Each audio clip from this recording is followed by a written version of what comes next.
রমজান মাস ছাড়া যার সব সময় ঠোঁটে গালি লাগিয়ে থাকে, মানে কথায় কথায় গালি, এমন ছেলেও দেখবেন রমজান মাস আসলে মুখটাকে কন্ট্রোল করার চেষ্টা করে।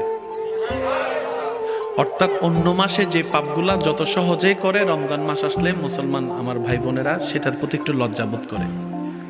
আল্লাহ পাক বলে যে এই জন্যই তো তোদেরকে আমি রমজান দিয়েছি, যেন নিজের উপর নিজে একটা প্র্যাকটিস করতে পারিস। এই রমজান মাসে পাপ থেকে বাঁচার প্র্যাকটিসটা কর, এখান থেকে শিখে বাকি 11 মাস পাপ থেকে দূরে থাকার চেষ্টা করে নিজের বাহির এবং ভিতরকে পবিত্র রাখার চেষ্টা কর। সুবহানাল্লাহ। রমজান মাস হচ্ছে মুসলমানদের জন্য ট্রেডিং এর মাস। আচ্ছা, রমজান মাসে অফিস খোলা থাকে কি থাকে না, চাকরি থাকে কি থাকে না, ব্যবসা থাকে কি থাকে না, দোকান থাকে কি থাকে না, রান্না বান্না থাকে কি থাকে না, এত কিছু যা আপনার 11 মাস থাকে তাই রমজান মাসে থাকে। কিন্তু আপনি দেখেন এই রমজান মাসে আপনি কোনো না কোনো ভাবে নামাজের টাইম বের করে নিচ্ছেন, সুবহানাল্লাহ। কোনো না কোনো ভাবে আপনি রান্নার টাইম বের করে নিচ্ছেন, সুবহানাল্লাহ।